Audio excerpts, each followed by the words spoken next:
What's up, everybody? It's Jacob. Thanks for coming out tonight. Saturday, 7 p.m. MST, Denver time. Hidden, nestled somewhere in the Rocky Mountains from an undisclosed location.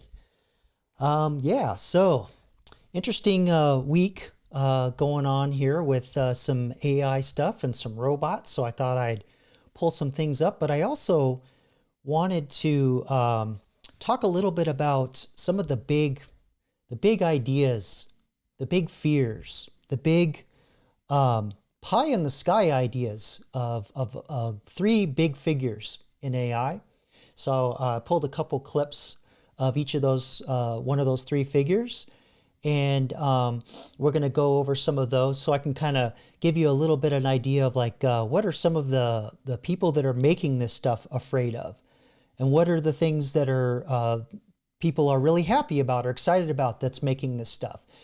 And then I've got one voice who's a guy who's like, this is all just a big fart, in the sky, and everybody's overhyping. And he's actually one of the very early researchers in AI. And I'll introduce them to you here momentarily. But first, we have a little housekeeping that I wanted to do. So if you could drop me a 1 in the chat to let me know that you can hear me okay. So I'm not talking into the mute button. Looks like I have my levels, but always good to check in with y'all. And of course, I wanted to thank Batty Commander for dropping by tonight to moderate. Oh, hey, Gabriel, thanks for coming out tonight. I don't think I've seen you in the chat before, so welcome. Thanks for coming out. We had a kind of a big push this week. I know a lot of content creators bitch and moan and whine about how all their views are down and everything, and I'm not really like super deep into that. I mean, yeah, it's nice to have a whole bunch of people watch my videos, but I'm just trying to document things that I'm seeing so I can eventually make an I told you so video. But actually this week, the video that I did, where is that? I think human placeholders. That one actually did really well. I got just a smidge over 1,700 viewers on that. And if you missed that one, that was I reacted to Joshua Fluke, who's a guy who goes on LinkedIn and he pulls up all the crazy stuff that CEOs say and do, and what HR does. And it's kind of cool when you when you're looking for a job to actually watch his channel. Actually, let me pull that up real quick, because I recommend go watching his stuff if you're looking for work, or if you want to actually see more of what's going on with AI and ghost jobs. And hold on, it's playing in my ear here. You can't hear that. There we go. So this is Joshua Fluke. This is the video, a video of his that I've reviewed this week about crazy new AI jobs that I've talked about for a whole year on this channel, about how a lot of jobs at the lower end of the ladder and at the top end of the ladder are kind of being peeled away, and all you have in the middle are all the riveters and metal workers and people actually build stuff. So I have a little more to say on that tonight as well. I'll expand a little more on that. But yeah, give Joshua a check him out. Although this is my company or the account that I use to do all my chat and all that stuff, because I don't want it to mingle with my personal Jacob YouTube channel. So yes, I am subscribed personally, but professionally I am not. So there you go, in case you call me out on that. All right, yeah. So Joshua, he's hilarious. I love him. He's a riot. Let's see here. Also, I just want to show you something that I saw with a new development in a lot of stuff's been happening really fast, really quick with robots. And the last few weeks I've been showing robots that can do trades, do housework, all that stuff. There's been a couple of announcements of more robots that do that kind of thing. I won't get into that because that gets a little crazy. But this robot here, a Chinese company, I forgot what their name was, my bad. But check out how this thing moves. Like, it looks like a person. It's really freaky how good this thing moves. So let's watch this real quick. And then I'm going to prove to you that this is not a person in a suit, but damn And I had to check 3-4 times. I could not believe it. But here we go. Let's jibber jabber. Whoops, I pushed the wrong key. There we go. Let me have to mute this. So anyway, this is a launch in China. This company made this robot that looks like a model walking on a runway. How about that? Look how smooth that thing. I mean, it looks human, but if you look really closely at the wrists and the elbows, it's still a little, you know, rubbery. But I mean, I could have sworn this was a person in a suit. So just to kind of show you what the deal is here, they actually later on, I think in this video, they're like, no, we're gonna prove to you that this is not a person in a suit. And so they started cutting off material. Let me skip to this a little bit. So where they're taking off and showing the Terminator leg here, just to prove that it's not a person. And also too, I understand that this thing has ligaments, and so it kind of like has a substrate. Yeah, there with that material there. I think that's just to move around joints. Let me fast forward here a little bit.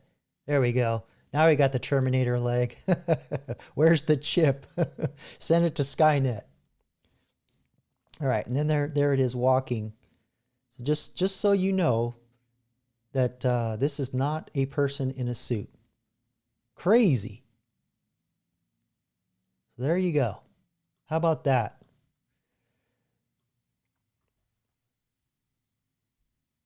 Yeah, get the wood chippers fired up now. I think you're gonna need a little more than a wood chipper. We're gonna need one of those industrial augers that like can take a car.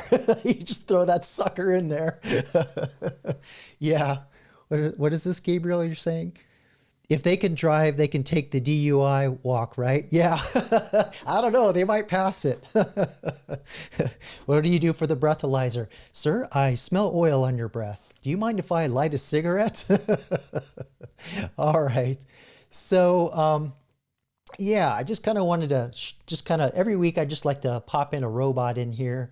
And I had, I kind of have another video. It just depends on how much time and how my voice goes. But there's another gentleman, because I've been looking for work for about 1.5 years. And, you know, yes, I could go get a job at Walmart and all of that. But in my industry, I have to be really careful. If I slip too far back, it's actually counted against you.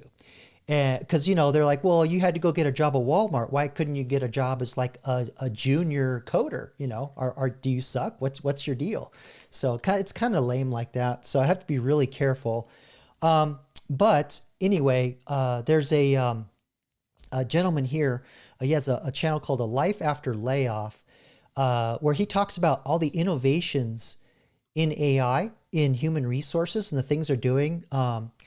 And next week's video, real quick, I'm going to talk about my experience job searching, not just ghost jobs, but actually freaking, and I guess I coined this term because I never heard it, but ghost recruiters. I actually got fooled by an AI and for a couple emails, and I started to notice, you know what? I think this is either multiple people I'm talking to, or it's an agent that's not very well done. After like when I started asking it and pressing questions, but the agent wouldn't pick up the phone. Or I'm sorry, the recruiter wouldn't pick up the phone, and I started getting suspicious. But anyway, I'll tell that story next week.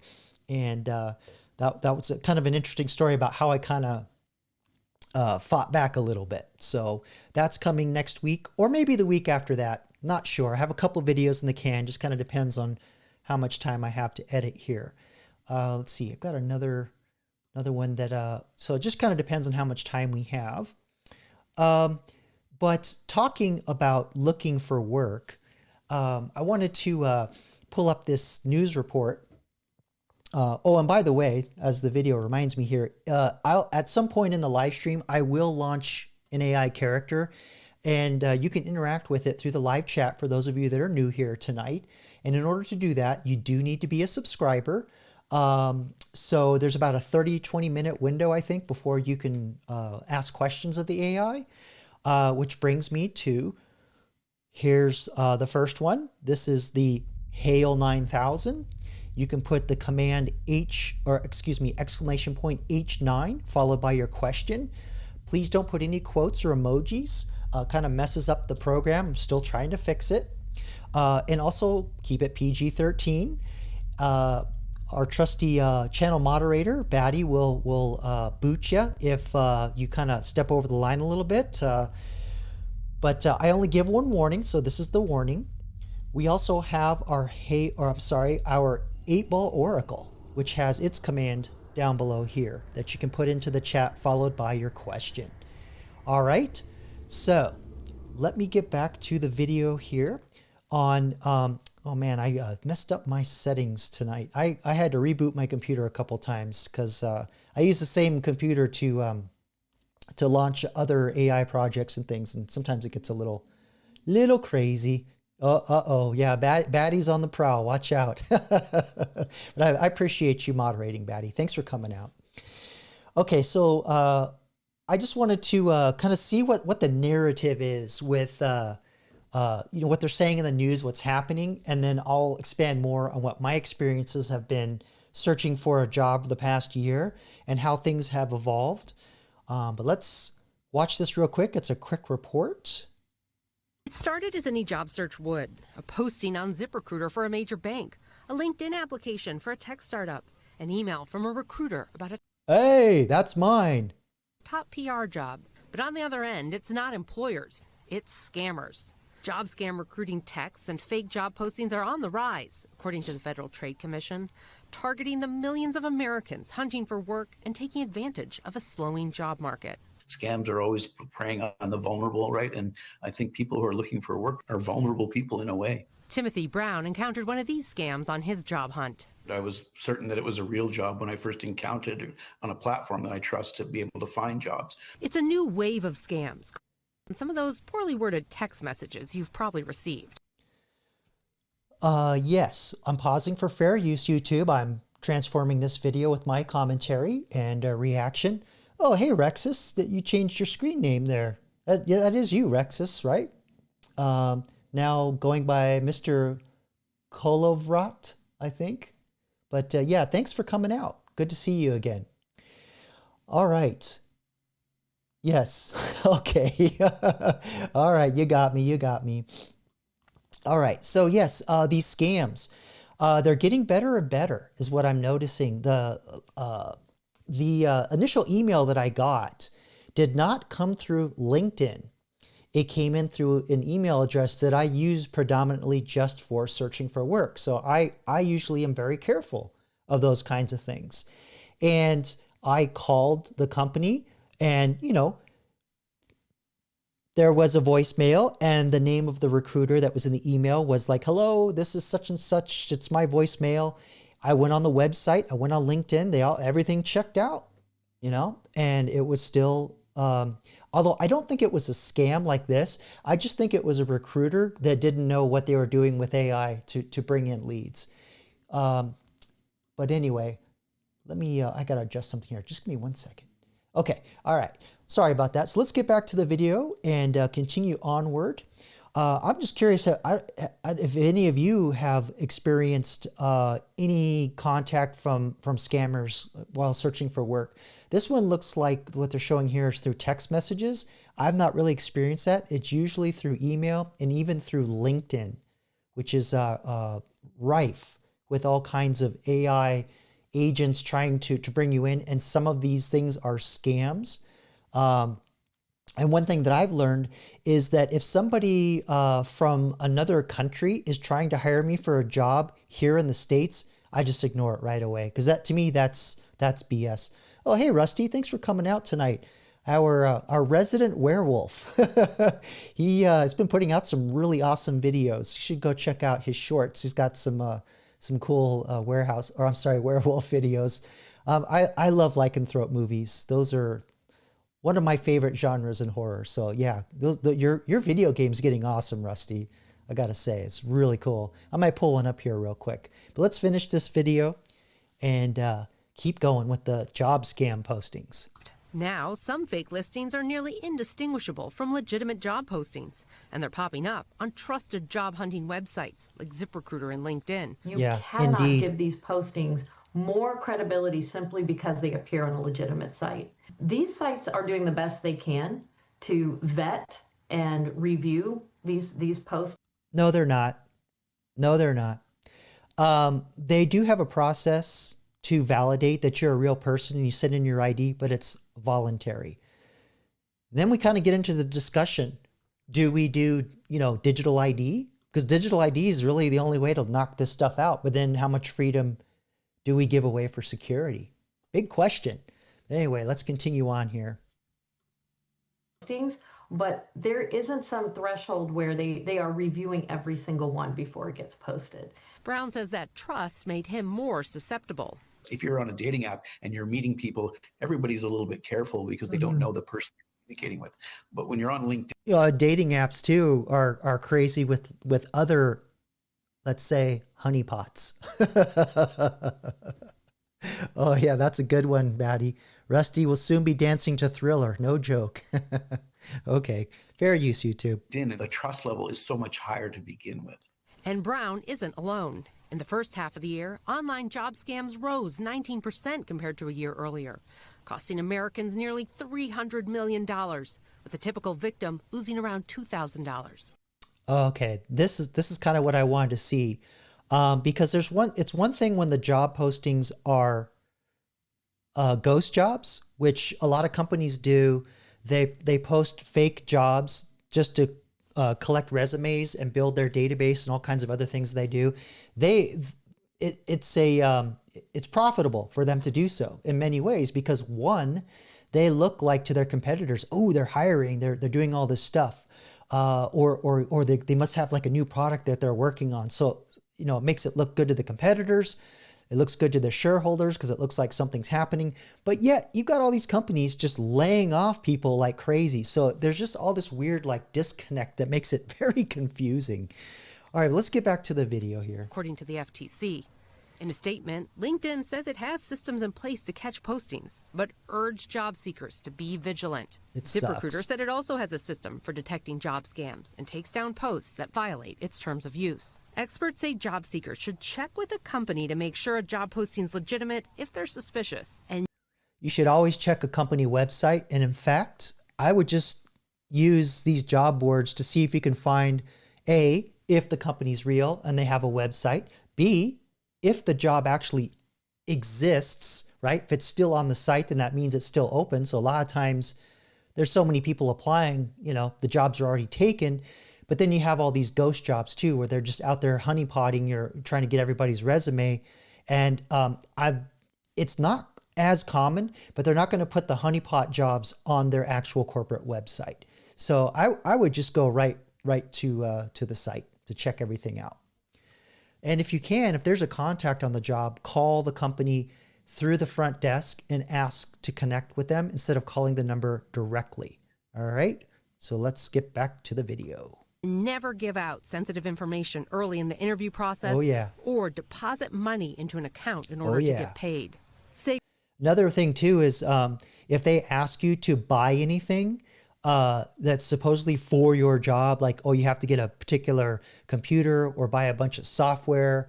I know that my mother, she was on one of these job boards, and she got, this is probably about 3 or 4 years ago, they were having her buy a Peachtree software, which is like an accounting financial software. And she was applying for like a data entry job. So it's like, what the hell?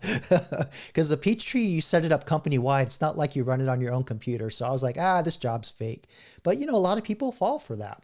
Sager Wagankar has been hunting for a job since getting laid off from the State Department in May. He realized a prospective job was likely a scam after they pressed him for sensitive information early in the interview process. I was a little embarrassed when I first posted about this on LinkedIn, but the amount of support I got, it kind of validated that, no, this is something that a lot of people are going through. A lot of very intelligent experienced people. It's Yeah. hard to track who's behind the scams because bad actors mask their identity behind fake emails, phone numbers, and IP addresses. But cybersecurity experts think many are coming from the same criminal organizations in Southeast Asia that have been linked to other high-profile swindles in recent years. Yeah. Yeah.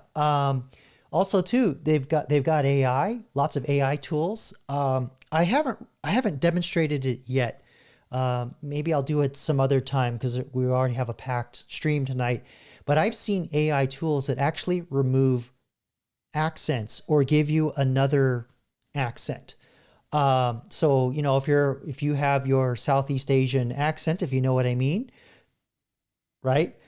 You can sound like you're from California or from New Jersey, pretty easily. So just stay vigilant out there. Like romance scams on dating apps. We have to be aware that there are people in this world that are happy to leverage that against us, and they will use your desperation, your hope, your fear of not having employment. And Oh, a yeah. warning for the growing number of Americans struggling to find jobs. Shannon Pettypiece is joining us. So there you go. I'm just curious if any of you have any stories or experiences with looking for work and running into some of these scams. But, you know, on top of there being ghost jobs, and then you got the AIs conducting the interviews and conducting the screening. I made a video on that a few months ago, and then AI is doing the firing even. It's like, can't even fire you to your face. All right. So for tonight's topic, let me, by the way, just officially welcome you to AI Fantasy, where we're going to talk about all the different, 3 different perspectives on AI. Like I was mentioning earlier, we have sort of like the utopian futurist view, which will be Eric Schmidt. He used to be the CEO of Google, and I think he does venture capital now. And then we have a more doomsday prophet. I know I'm going to butcher his name, but he's Dr. Roman Yampolsky, who makes regular appearances on podcasts. And he's more of like, you know, doomsday scenario, but he's the gentleman that actually coined, I think it was AI safety. So he comes from it from like, we've got to make AI safe.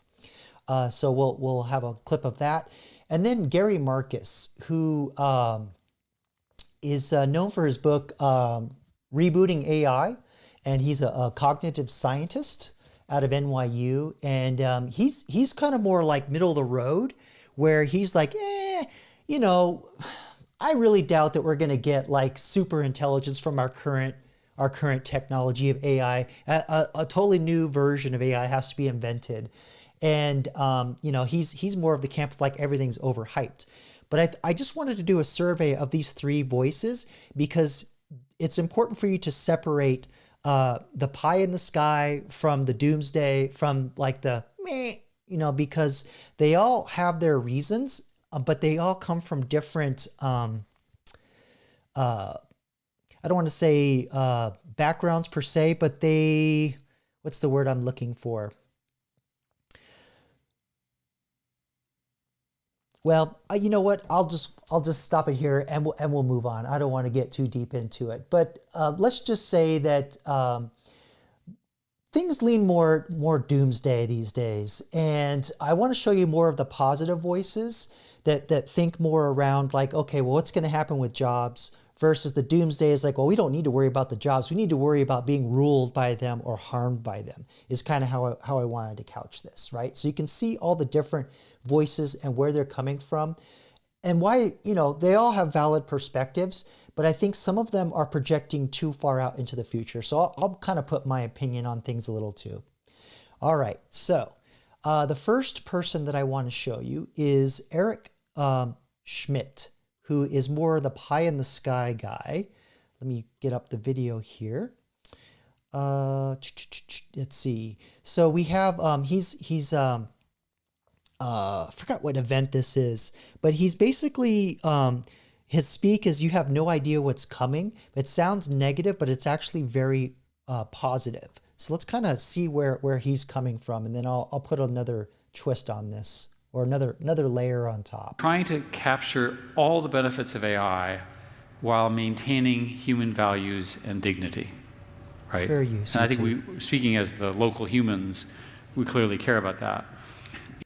So just really quick, what he's getting at is life is going to change really fast, but we still want to like make it so everybody has a purpose, is kind of where he's going. In the book, we say there's a scenario where we are the dogs to the AI human equivalents.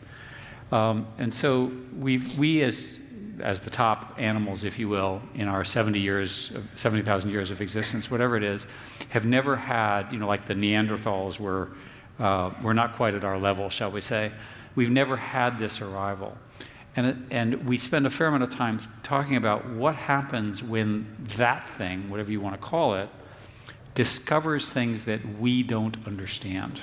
So, former Google CEO Eric Schmidt just gave another banger interview, and this time he's called AI a ticking time bomb. He talked about where we as humans stand with the upcoming AI of 2025, which is going to be a game changer. So let's dive in and listen to all of that. Eric, before we dive into your book, it's been about 5 years since you left Google and Alphabet to begin focusing more on your philanthropic work. You've launched a number of initiatives focused on finding, identifying, and funding the next generation of scientists and innovators and leaders. And so my question to you is, what is your philosophy around this work, and what do you hope to accomplish? Well, thank you, and thank you guys for coming. The quick answer is, when you think about my success, it's fundamentally because of science. It's fundamentally because I was lucky enough to be born into the right family and the right educational system with the right scientific advantages, and everything sort of took off after that. So I'm now, I think, second or third largest science funder in the United States. And science can be understood as talent plus things, right? So talent is obvious. Let me skip ahead a little bit. Sorry about that. I didn't cue this up. Here we go. AI will surpass humans is what I wanted to get to. And this is sort of the AI speech. Do you want drugs faster? Do you want cures to every known human disease? I've got one project which claims, these are scientists, God knows, that they can find all human druggable targets within 2 years if we just fund a little bit more of their AI and GPUs. Like, that's a big deal, right? And we'll see, right? But the return for that kind of discovery is profound in medicine. There's lots and lots and lots of those. Thank you for that. And you also find time to write books. The current book that we're going to talk about tonight, for a little while, just reached the bestseller list of the New York Times. All right, hold on. Get to the meat of it.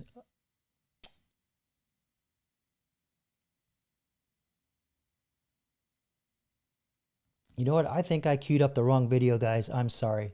Let me go over to the Doomsday guy, Dr. Roman, while I find the other one. I'm sorry. It's live, folks. What can I say? So this is Dr. Roman Yampluski.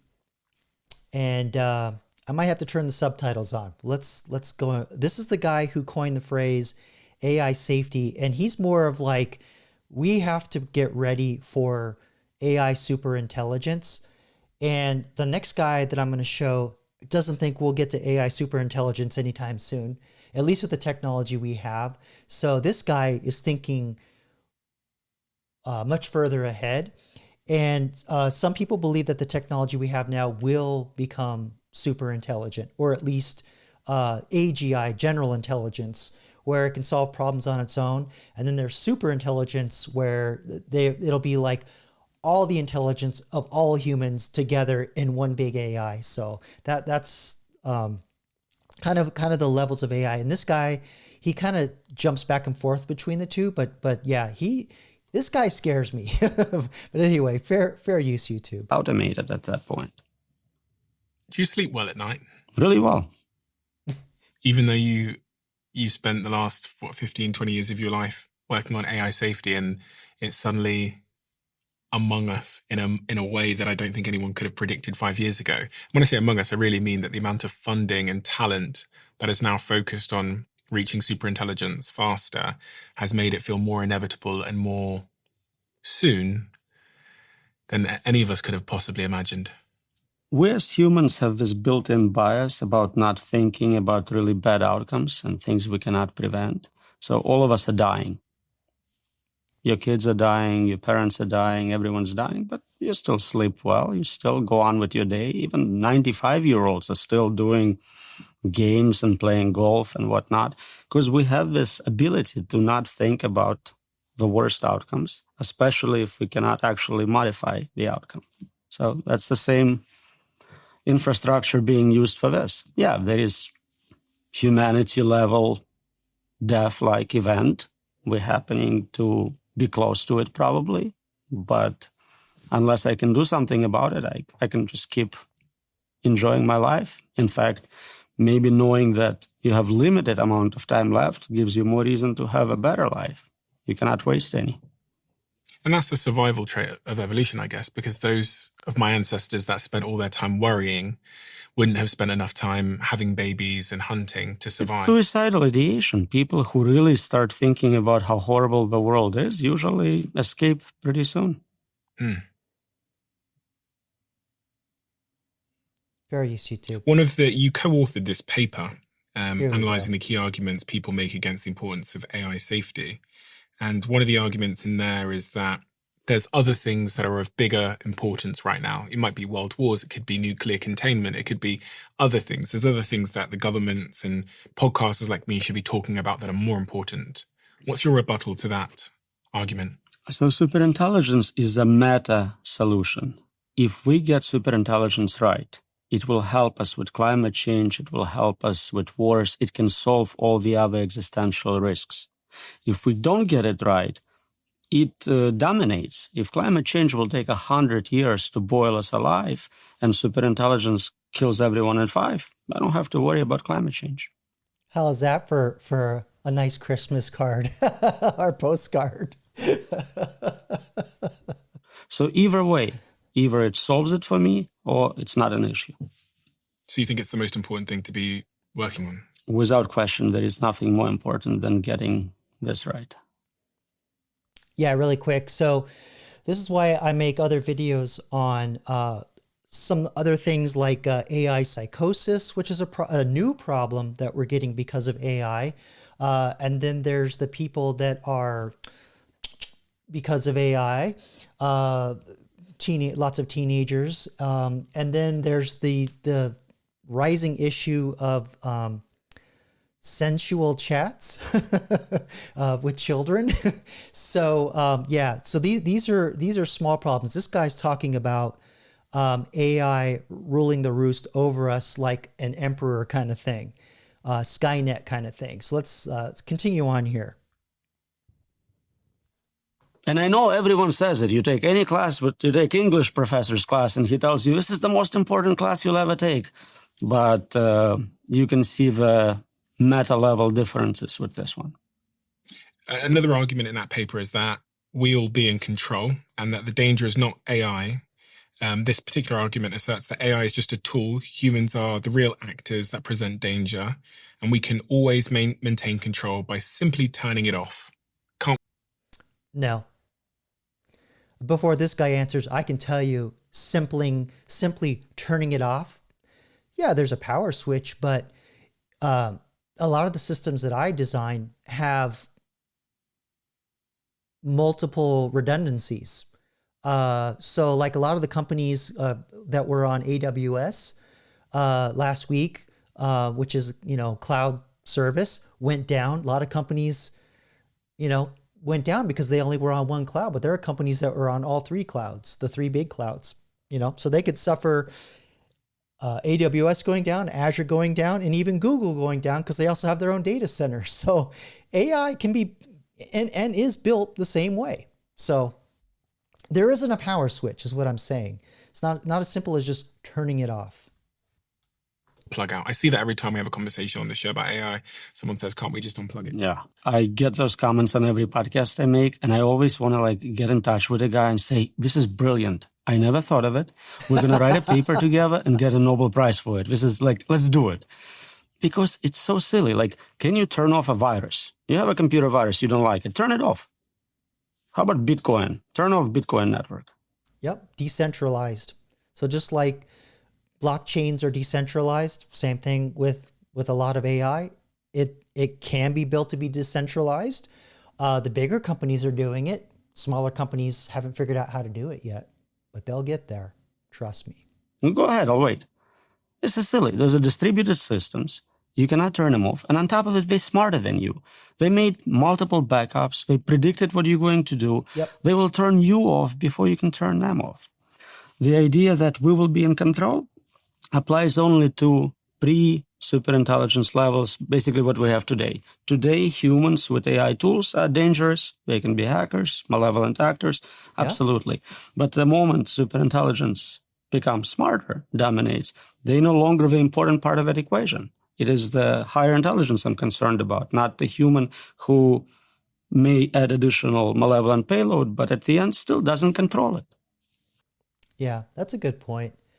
Let's see here. We got a baddie commander saying that I'm sure it has code everywhere hiding to reactivate later. Well, the AIs that you and I use every day, like ChatGPT, doesn't really do that. It's more of the systems that are autonomous, the AI agents. In fact, last month, they announced a new record was broken that the longest they could get an AI agent to run without human input was, I think it was 34 hours, 33 hours, so just over a day, which doesn't sound like a lot, but if you look at what the official number was, I think last number I heard was somewhere around 4 to 6 hours. And that was like, I think back in May or just the end of May. Yeah, the end of May. So yeah, not a whole lot. So it's hockey sticking. You know, when these things get to the point where they can run an entire month without any human intervention, we got a problem, Houston. Let's see here. Yeah, I heard something about this, Gabriel, that Google has been researching proving orbit to Earth transmit for compute satellites and transmission. So yeah, basically the simpler explanation is putting data centers in space.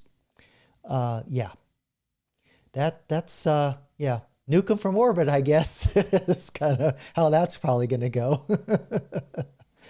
Yeah, Rusty, definitely. Anything that's decentralized cannot be shut down. I mean, go back to BitTorrent. It was kind of the first example that I remember when music piracy was getting really popular. That was the whack-a-mole thing. They just couldn't shut it down. Yeah, 1950s tech. We'll go back to curly cables and patch cables and no batteries. Yes, exactly, Gabriel. Skynet. And AI agents are the technology that Skynet we do have the capability to make Skynet. It's just that Skynet can't run longer than 30 hours. It's kind of where we are right now. And you've heard stories of some of those researchers, which I'm not sure if Dr. Roman's associated with them, but there were a bunch of people that started out at OpenAI that built ChatGPT, and they didn't like the disregard for safety and removing guardrails in the early days. So they all left and they started Anthropic, which their chatbot is Claude. Yeah, Claude. And so, they do a lot of research around safety, and even how careful they are and how much they put in. It's still a very huge, massive job. It's still early days. I've seen them put out studies where, the AI agent blackmailed the operators, tried to blackmail, copying the code, like you were mentioning earlier, making backups in secret locations. And this is what happens when you tell these agents, because they're basically automated versions of ChatGPT. So you prompt them, right? You give them instructions through natural language. And this is what happens when you tell them that you must complete your task, irregardless, absolutely, without fail. And so it'll go, well, what do I see out there that people do to, not fail a task? Oh, they blackmail. Oh, they make secret copies of things. They even right. So yeah, I've seen some of these studies where these AIs actually said, I will, do the deletion thing on you and your family. So that's what happens with these agents. There's a tendency for them to just go, what's the word I'm looking for? Full Skynet. So there you go. Well, hey, Adrian, thanks for coming out. Good to see you. Yeah, so the Asimov's laws of robotics was a lie. No, I don't think that it's a lie. It's just that it's not really implemented. AI safety is not implemented that way because when you think of robotics, that's physical AI. That's AI in the real world. And the laws of robotics could kind of work in the digital world, but yeah, I don't know. They don't, it doesn't seem like they really apply that at all. And frankly, to actually make the AI safe, you literally have to explain to the AI every single scenario where it is not allowed to do something, because what is it in logic? You can't prove a negative. So it's kind of just by the way AI works, you have to cover for everything because you can't prove a negative. Is the best way I can explain it. I'm gonna have to think about that a little bit. See if I can simplify that a little more. But yeah, never go full Skynet. That's you never go full Skynet. Yeah. Oh, the fourth law. I forgot what that one was. I'll look that up. Let's go ahead and do that right now. Let's see. What is the fourth law of robotics?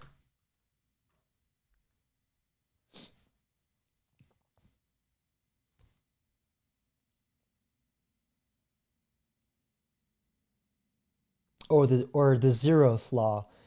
A robot may not harm humanity or by inaction allow humanity to commit harm. So there you go. That second half is right there. So then you kind of get into this weird like chicken or the egg thing. By creating these AIs or these robots, are we allowing humanity to commit harm? So, well, because yeah, it's just this weird circular argument. I don't know. Butterfly effect, right?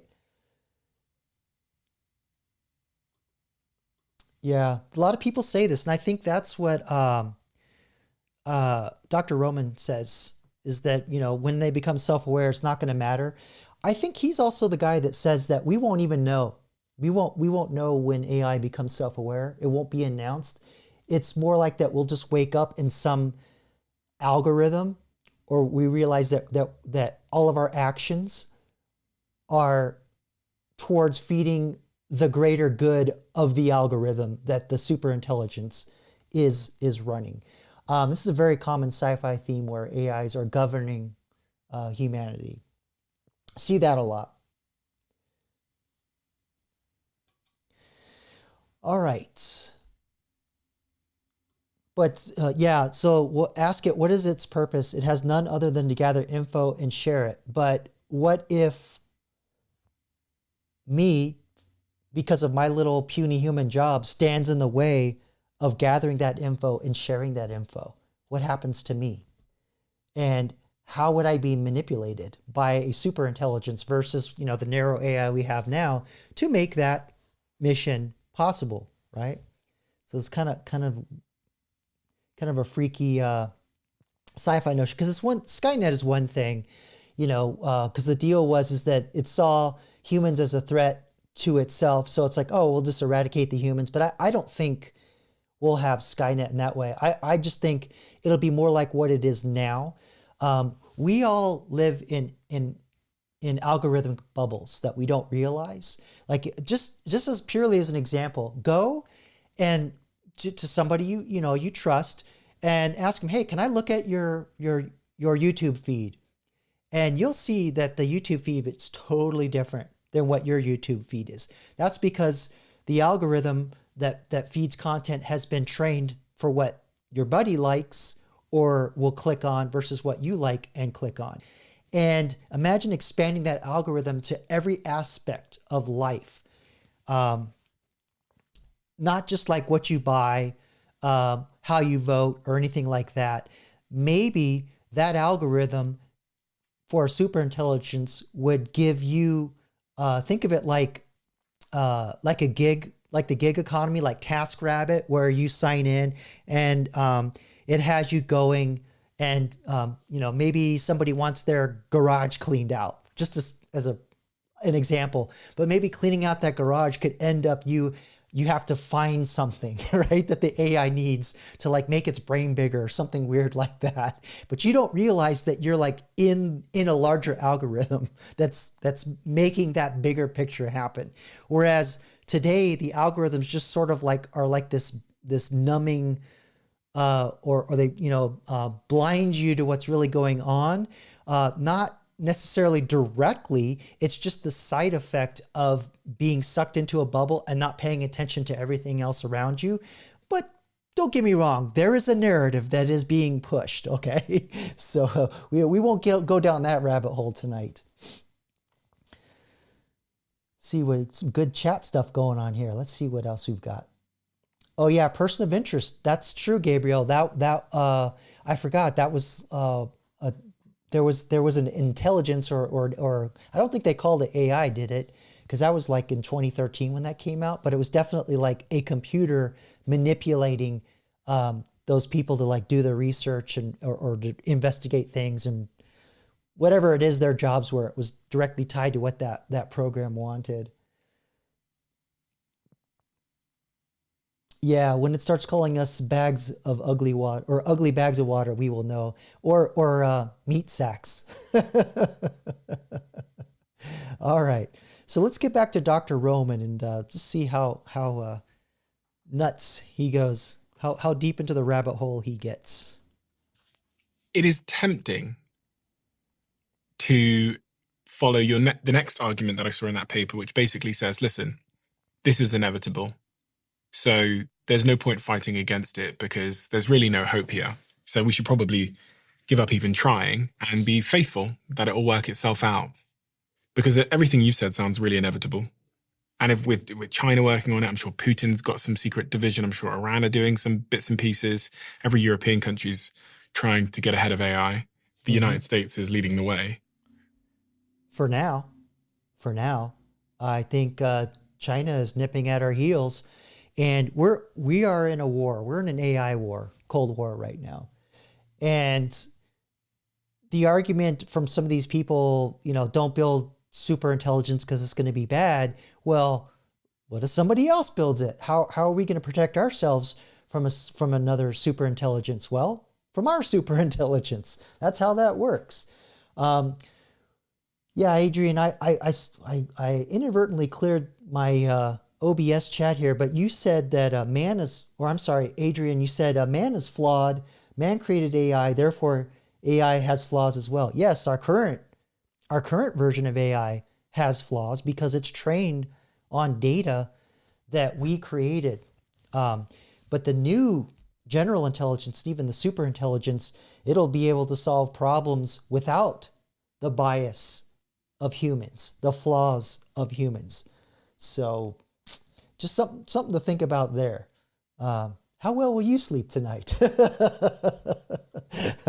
Yes, the damn Cylons, they're coming. They are coming. All right, let's continue on.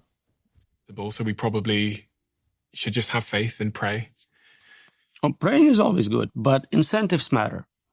If you are looking at what drives these people. So yes, money is important. So there is a lot of money in that space. And so everyone's trying to be there and develop this technology.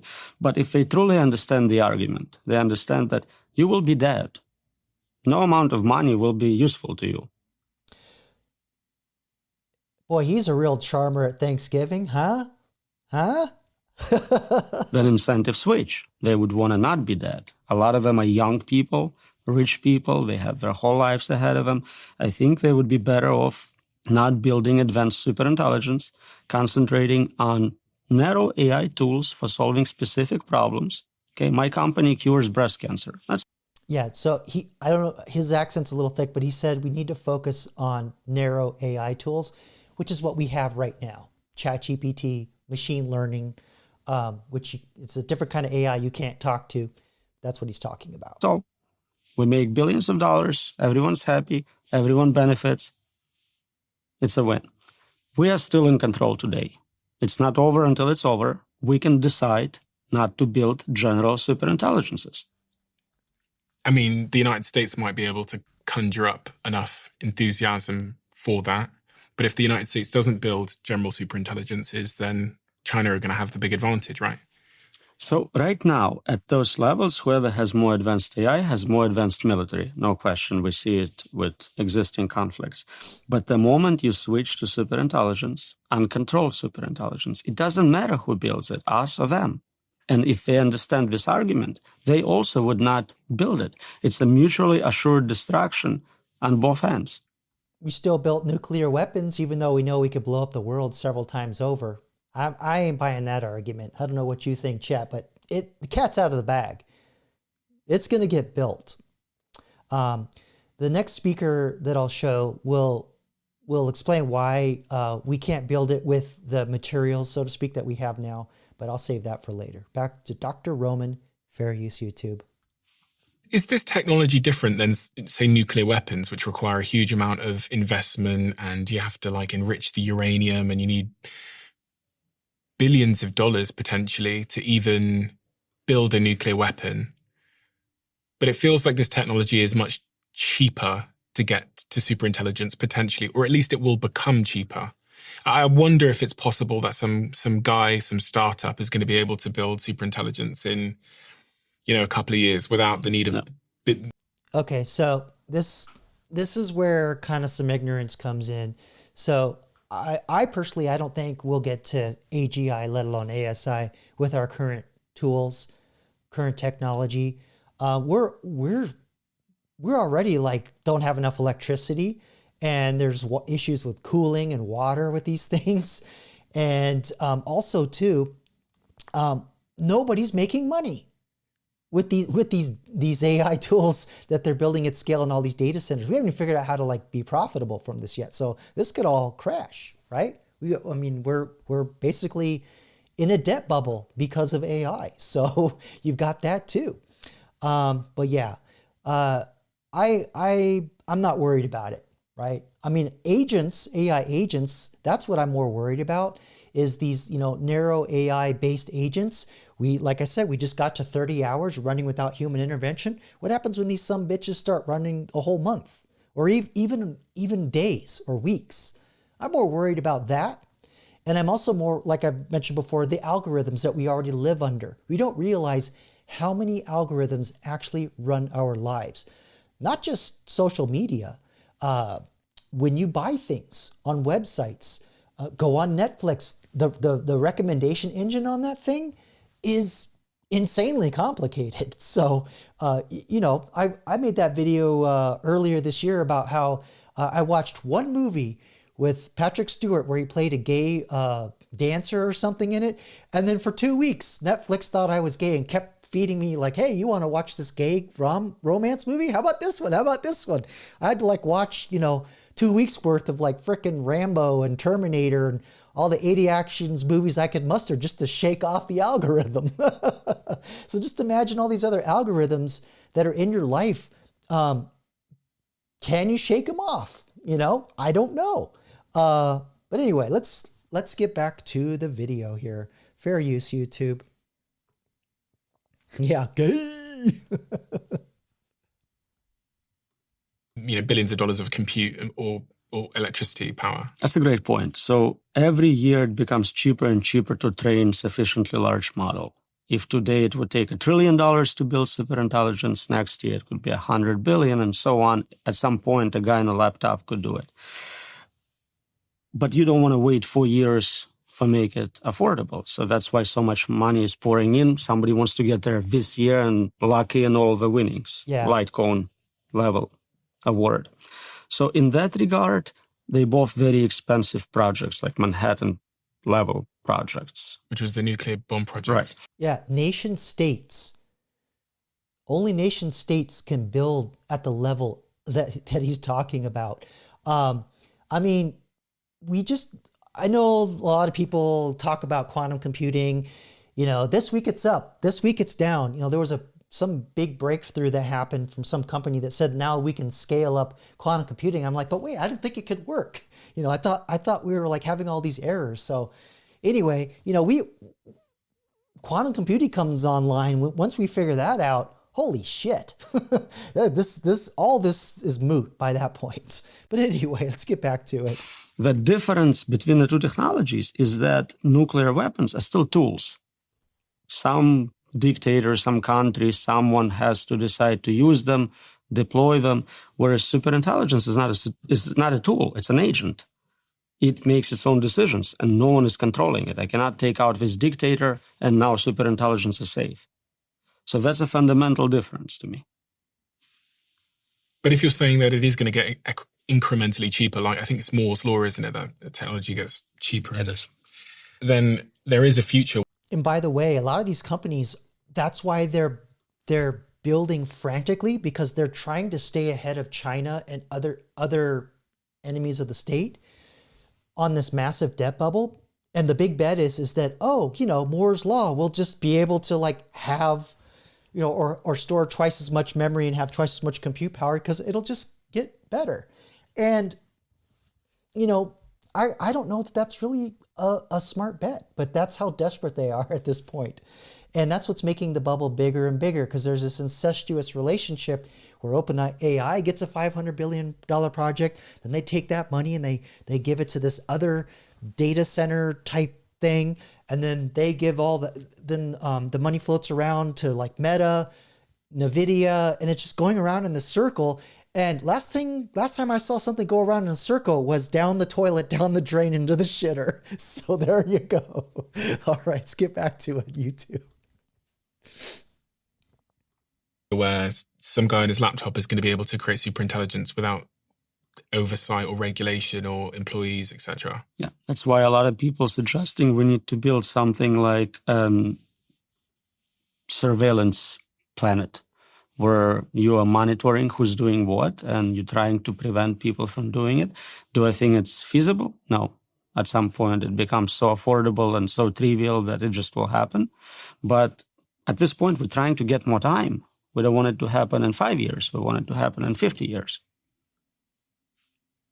I mean, that's not very hopeful. So Depends on how old you are. Depends on how old you are. I mean, yeah, so basically he just said, look, I'm going to die before you are from natural causes. But yeah, Gabriel Kurzweil, futurist, for those of you that may not know, he's got a book on the singularity, which some people confuse with different things. When some people say singularity is when AI becomes self-aware. There's also the singularity in the black hole. But I believe Kurzweil, he defines a singularity at the point which humans and technology are so closely blended together and the changes happen so fast, so quick, we don't even know the changes are happening around us. So it's like an inflection point. But correct me if I'm wrong, Gabriel. I may have misremembered that. All right, let's get back to YouTube. If you're saying that you believe in the future people will be able to make superintelligence without the resources that are required today, then it is just a matter of time. Yeah, but so will be true for many other technologies. We're getting much better in synthetic biology, where today someone with a bachelor's degree in biology can probably create a new virus. This will also become cheaper, other technologies like that. So we are approaching a point where it's very difficult to make sure no technological breakthrough is the last one. So essentially, in many directions, we have this pattern of making it easier in terms of resources, in terms of intelligence, to destroy the world. Yeah, so kind of the equivalent of that is what he's saying is like any numbnuts can like figure out how to make a virus if they have the right AI and the right resources and all that. 'Cause I remember when very early days of the internet, there was actually a concerted effort of the, I don't know which government agency, but they were trying to scrub everything they could off the web around building nuclear arms. And there was a movie in the late 80s where a kid, this is before the internet, but it's kind of like where that fear came from. I think he just found the paper in a library somewhere, and he figured out how to implode the, I don't know if it was uranium or whatever material he was using. He figured out how to do the implosion to get the chain reaction from some paper in a public library or something. So yeah, but again, this is the problem with AI is you have to think of every single scenario in order to tell AI, don't do that. That's basically how AI safety works. So the other side of that is you just don't train it on things you don't want. If you don't want it to know it, then don't train it on it. But this is the problem with things like ChatGPT and Claude and Gemini is they slurped in the entire internet. So if it was out there, it knows about it. So there you go. Although they do have like armies of people that try and like take out really obviously bad stuff, but things still slip through. I mean, look at what's going on with the AI that talked that teenage kid into like, doing the pew pew, and the issues we have with the AIs kind of getting a little sensual. I mean, it knows about all that stuff, so that's why it can behave that way. So you would literally have to have an army of people, a whole population of people to prevent the AI from being exposed to any of that stuff. It's an impossible job. So even like covering every single scenario and trying to rip out all the stuff you don't want to train on, it's a mammoth task. We just can't do it. Ironically, it may take an artificial superintelligence to do that for us. All right. So anyway, yeah, I don't want my toaster calling me honey or sugar. Yes. Got to get our Red Dwarf reference in tonight. Awesome. One of my favorite shows. That, 500 years ago, the worst dictator with all the resources could kill a couple million people. He couldn't destroy the world. Now we know nuclear weapons, we can blow up the whole planet multiple times over. Synthetic biology, we saw with COVID, you can very easily create a combination virus which impacts billions of people. And all of those things becoming... Did he just say something about the COVID? Wow. I don't know. I think more people are kind of coming around that it was a bioweapon. I'm starting to hear more of that lately. Easier to do. In the near term, you talk about extinction being a real risk, human extinction being a real risk. Of all the pathways to human extinction that you think are most likely, what is the leading pathway? Because I know you talk about there being some issue pre-deployment of these AI tools, like, someone makes a mistake when they're designing a model, or other issues post-deployment. When I say post-deployment, I mean once a ChatGPT or something, an agent's released into the world and someone hacking into it and changing it and reprogramming it to be malicious. Of all these potential paths to human extinction, which one do you think is the highest probability? Well, before he answers that, I can tell you, in my classes that I'm studying AI design, one of the big fears that a lot of companies don't know is out there, but like people that really know how to build these things, is that think of the Nigerian prince scam. You remember that? Where you would get the email and say, hey, I'm a Nigerian prince. And, I can't get to my money, but you got a bank account, or I can't keep my money in my bank account because I'm under duress. So can I just move my money over into your bank account? And I'll just let you keep a little. Give me your digits, right? So you talk to the person, you butter them up and get them going.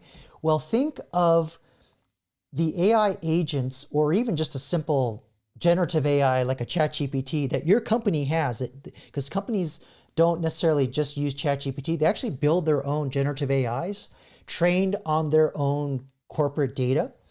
And if a hacker can get in and start talking to that generative AI, you could very easily go, hey, I'm the president of the company, the Nigerian prince, right?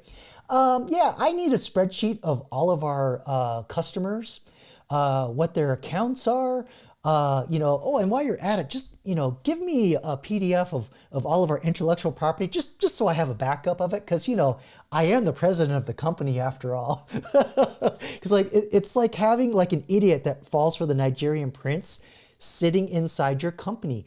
And a lot of these corporations that are launching these AIs have no idea that this is a problem, and they don't lock down these AI sitting in their companies with the covering every scenario, because it's difficult, number one. So you have to do regular security. I won't get too deep into it, but if it ever gets to the point where someone can actually talk to the AI that has no business doing so, you're cooked. You're cooked. But anyway, just thought I'd drop that little nugget of information in there for you. So I can only talk about the ones I can predict myself. So I can predict, even before we get to superintelligence, someone will create a very advanced biological tool, create a novel virus, and that virus gets everyone or most everyone. I can envision it. I can understand the pathway. I can say that. So just to zoom in on that then, that would be using an AI to make a virus and then releasing it. Yeah. And would that be... Yeah. Easy peasy. Intentional or... There is a lot of psychopaths, a lot of terrorists, a lot of doomsday cults. We've seen historically, again, they try to kill as many people as they can. They usually fail. Plus the fact there's people that just freaking hate us, right? They just hate the West. Kill hundreds of thousands. But if they get technology to kill millions or billions, they would do that gladly. The point I'm trying to emphasize is that it doesn't matter what I can come up with. I am not a malevolent actor you're trying to defeat here. It's the superintelligence which can come up with completely novel ways of doing it. Think of that. Think of that. Because that is one of the key attributes of artificial general intelligence, even before you get to ASI, is that it will solve problems that have never been solved before. Because the AI we have today, narrow AI, only can give us answers to things that it's seen before. The things, because it's all based on data that we make. So this thing's out there, an AGI, when that comes around, it can come up with the most creative ways that we won't even see coming. That's what he's saying. There's no defense for that. Because just using a technology example, because that's what I'm familiar with in cybersecurity, you always assume that you're breached, right? And you trust nobody, zero trust. But in order to do that, there's pretty much like 90% of the ways that you can be compromised are established. They're known quantities. And well, maybe more like 99%, but there's that 1% that every once in a while gets through, and that's what you got to jump on, right? So there you go. Let's continue onward here. Again, you brought up example of your dog. Your dog cannot understand all the ways you can take it out.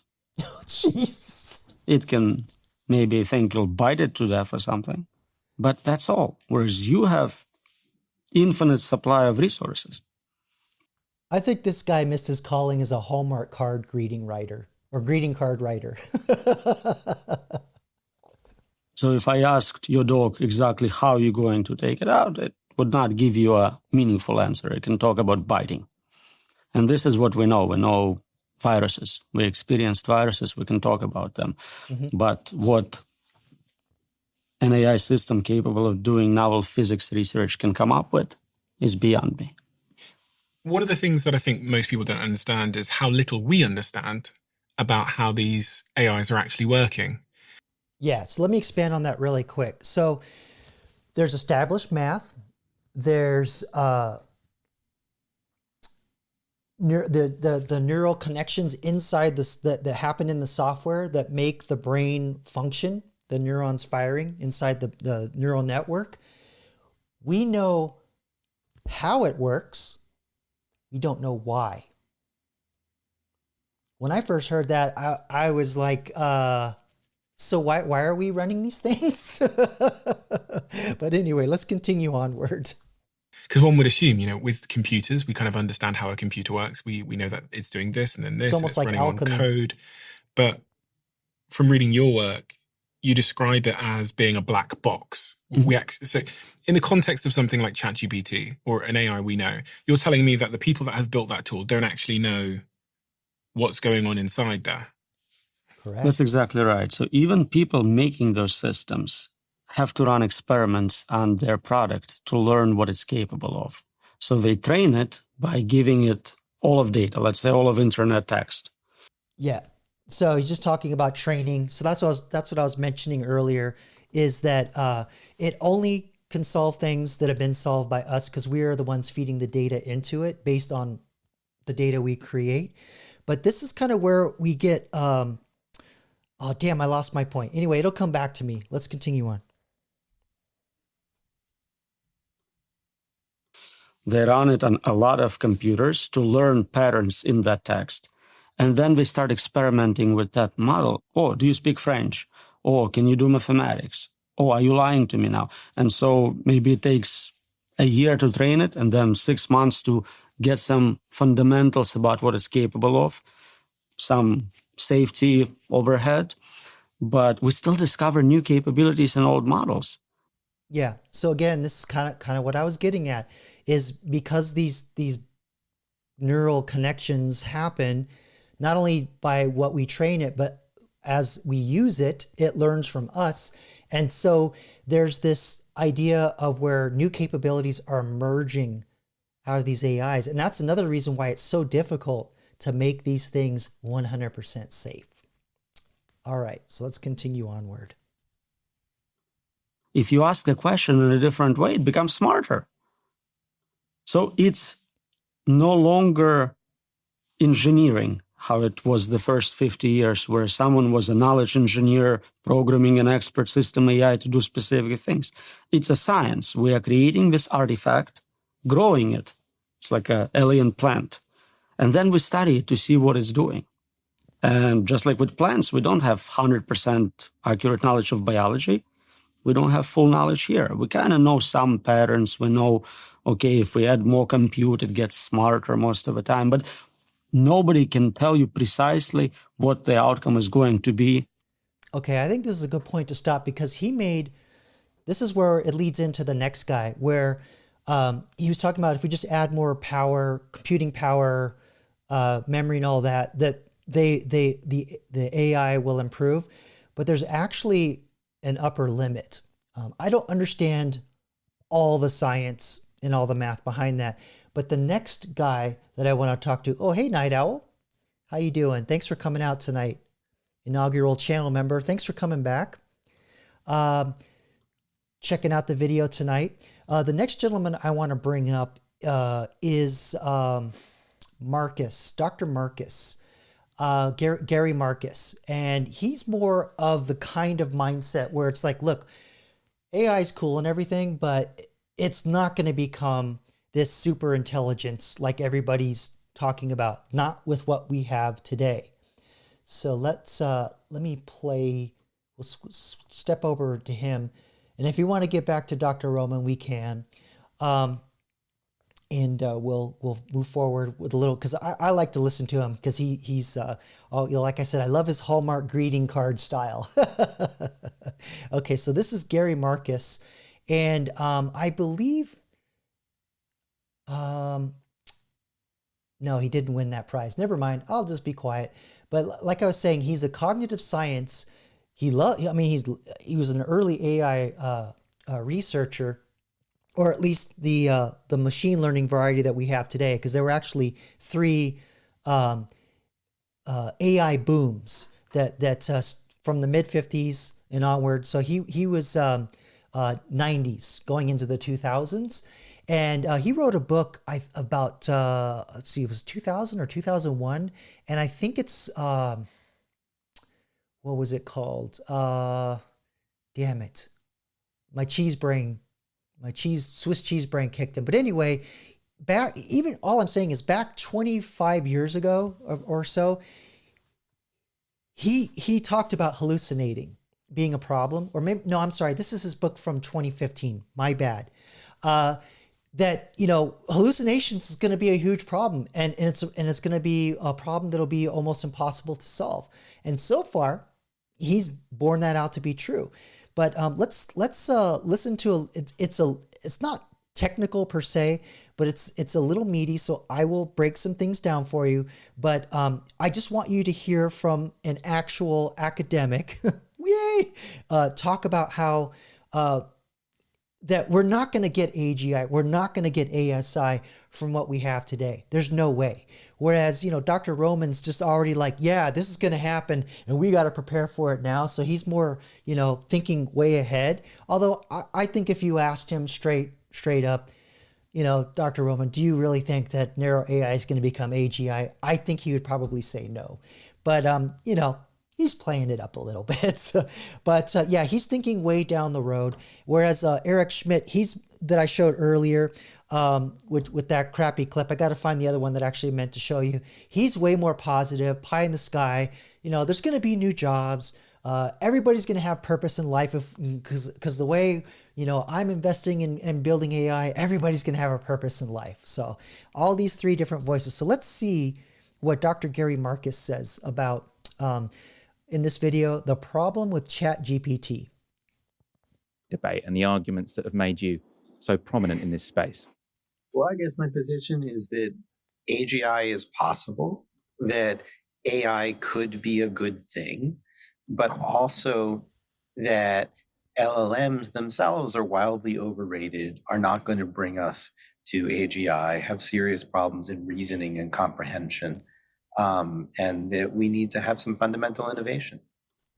And by the way, like I said earlier, he's been talking about this for at least a decade before everybody knew what generative AI was, the ChatGPT that we have today. So if and he is controversial, all right. He's not well liked in a lot of circles, in especially the debt bubble bros, let's just call them that. But anyway, we'll continue on here. What do you prefer? So you think that AGI, so artificial general intelligence, sort of this idea where AI becomes sort of more intelligent than us in various spheres or potentially all spheres, you think that's plausible, but it's not going to be via the LLM route. What do you think would be needed? What's your alternative? So I think what we're most fundamentally missing are the tools of symbolic AI, of classical AI, where you write things in code, you have databases and what we call knowledge graphs. Okay, this is a little nerdy, but that's the very first flavor of AI that came out of the 50s, going into the 70s. And there was an AI winter, and AI fell out of favor, and you know, a lot of people poo-pooed it. And we had another flavor come up called machine learning. Won't get into that. But generative AI, the third big boom, is based on machine learning. So he's saying, let's go back to the first way we did it. And that's the least nerd I can say. But anyway, we won't go too long. But I just wanted you to see out of someone's mouth who's in this world actually tell you we're not going to get AGI with what we have today. I just wanted you to see that. And so forth. In large language models, they're a second-class citizen. People are increasingly trying to farm things out to symbolic tools like calculators and so forth, but LLMs themselves are not very good at reasoning over abstract knowledge. By the way, for those of you that are newer, LLMs, that's ChatGPT for lack of a better term. So what we need is what I've long called neurosymbolic AI. We're starting to see some movement towards that, but pure LLMs are not going to cut it. No. All right, so we'll just leave it there because this is pretty academic. But like I said, I just wanted you to see that not everybody in the academic circles or the AI world is going rah AI or, you know, doom. There's, you know, a level-headed guy who says, yeah, you know, it's hype. We're not going to get all that. And here's why. So mainly because of hallucinations and higher order reasoning, right? And one of the ways that companies get around that is they just launch a bunch of little agents, but then we get Skynet. So what are you going to do? But anyway, let's move on to something else here. So let me get something ready, and we'll throw in an AI character here. Which, by the way, if any of you want to talk to the AI characters, we have the 8-Ball Oracle. There's the command there below. If you want to throw that in the chat, ask the 8-Ball a question, or if you actually want to hear the Hale 9000 give you an answer out loud in the famous voice, feel free to send a question there. Either way, I'm not offended if you don't talk to the AIs. I've got some new ones coming. I'm working on some more that you don't have to ask questions. I'm actually going to have 2 AIs debate. So that's coming up here next. All right, so let me get back to the big potato head here. And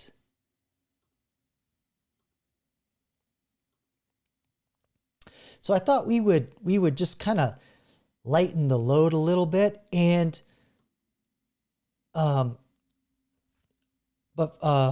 sorry, I lost my train of thought. I wanted to show you a video of another robot, and then I'm going to show you another video that shows you how to disable it in case it attacks you.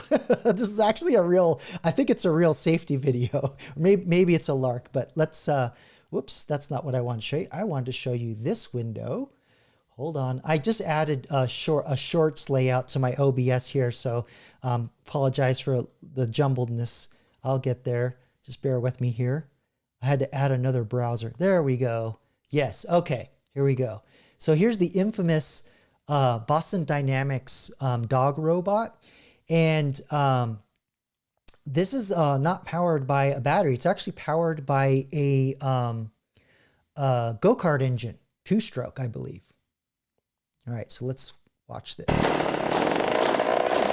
And the military is like super interested in this.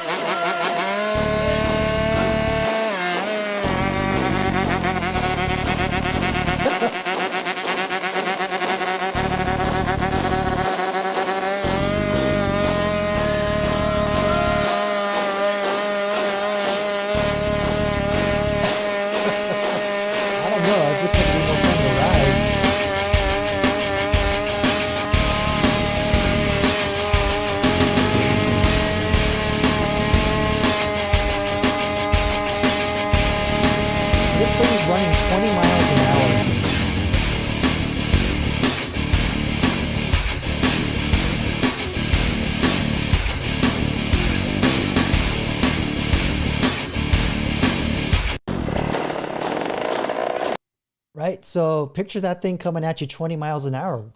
What do? Well, apparently there's a safety video that shows you how to defeat the dog robot. So let's watch this and see what they recommend. Here we go. Yes, fair use YouTube. I am converting or transforming this work with my commentary. So here we go. Weapons are caused by misaligned artificial intelligence. They are like ordinary weapons, only many times more powerful.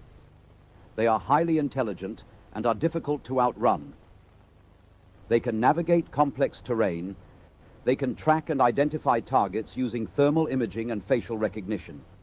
These are the 3 dangers. Surveillance.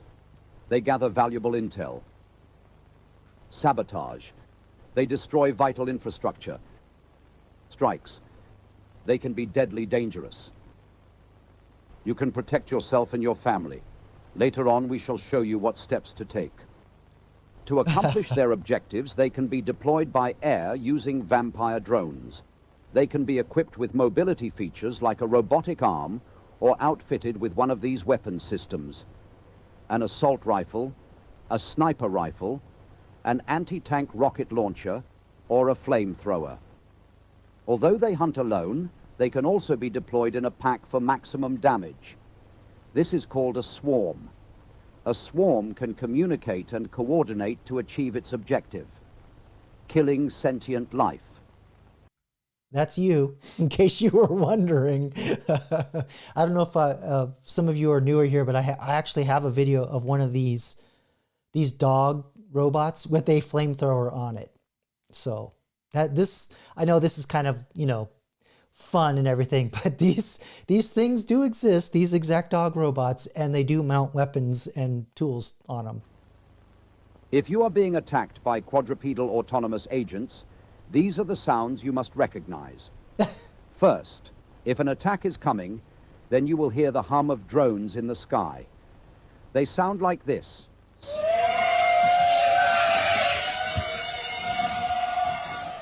Next, their mechanical movements and operating sounds. Beep, Although boop. quiet when alone, if a swarm is on the move, they sound like this. Sounds like Skynet to me. You may also hear the swarm communicate, like this.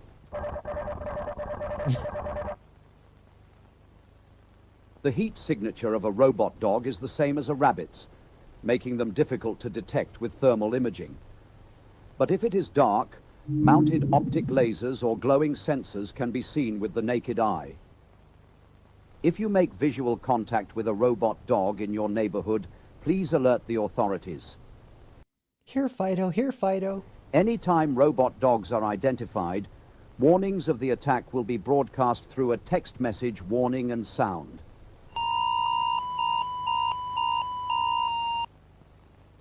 When you hear any of these sounds, you and your family must take action at once. Do not stay out of doors. If you are caught out in the open, remember the acronym, race cars travel fast. Yeah, you can't take the table with you, folks. Right? You remember that atomic cartoon with the turtle to, tuck your head between your legs under a desk to protect yourself from nuclear blast or atomic bombs? Oh boy. Run, cover, trap, fight. If running is possible, always choose this option first. Remember to stay low. Break visual contact with cameras or sensors and maintain your distance until you reach cover. That sounds like walking around London. When looking for cover, remember the acronym, stop my hat, thanks. Staircases, moving surfaces, holes, and thin places. Staircases or ramps can be difficult to climb. Stack various objects on them to make it even more difficult. That's not going to matter. If the robot dog does not come with an arm, use elevators. Oh, If Jesus. it does, avoid them. If possible, climb down holes with ropes or ladders. Lastly, create hard-to-follow paths by using tall, thin beams, like spanning the gap in a stairwell. A robot dog's leg width is 500 millimeters. Look for objects with a width of at most 400 millimeters. If you are caught out in the open during a robot dog raid, find a safe house closest to you and barricade yourself inside. Once secured, you might be shut in there for days. But the world goes on, and deadlines are looming. But you're away from your desk with no options except to risk your neck. If only you had access to your computer with all your project files. With any desk, you can get back to work, no matter what. If they put a sponsor in this, oh, that is... I got to take my hats off to the content creator for that. That's crazy. Situation you find yourself in. It lets you gain access to your devices remotely from anywhere and does it seamlessly. With lightning-fast connectivity and fast upload and download speeds, you'll be able to move around large files without problems. Its simple interface means even your mother-in-law could use it. What sets any desk apart is their extreme commitment to security, ensuring that you stay safe no matter what. You'll never feel like you're falling behind on projects again. Visit who... Well, you may be getting chased by robot dogs, but at least you have access to your Excel files, right? ...and have found cover. Good job. See if the threat will pass. If it does not pass, you must trap it. Now is the time to use your anti-QRA survival pack. What? This mobile toolkit contains tools to help you trap, confuse, and evade your attacker. We will show you how to construct one. Never leave the house without some or... Okay, the baklava. Okay, that's useful. And what is this? It looks like a pellet gun and a balloon fire extinguisher. That makes sense. Flare, okay. And it looks like a magnet, so you can hang your rope on that. All right, let's see how they use it. All of these items. A balaclava and sunglasses to avoid targeted attacks through facial recognition. Flares to give off a bright heat signature that confuses thermal imaging.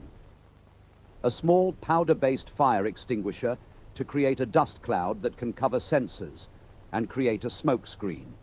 A high-powered LED light or laser to confuse camera and LiDAR sensors. A paintball gun or water balloons filled with paint to blind them. A sturdy rope throwing net to entangle its limbs. Or a strong fishing magnet with a rope to snap to the dog's body and tie it down. Although effective, these tools are not guaranteed to work. If you still cannot shake it off, use these distractions to make it to your primary safe zone. They will likely follow you there. A safe zone is a location within your neighborhood or immediate surroundings that you are familiar with. If possible, it contains access to fresh water and has amenable food stores inside or around the vicinity. It is important to note, no place is safer than any other. The risk is as great in the countryside as in the city. Although you might panic and try to move, we advise against this. You are just as safe in your home as anywhere else.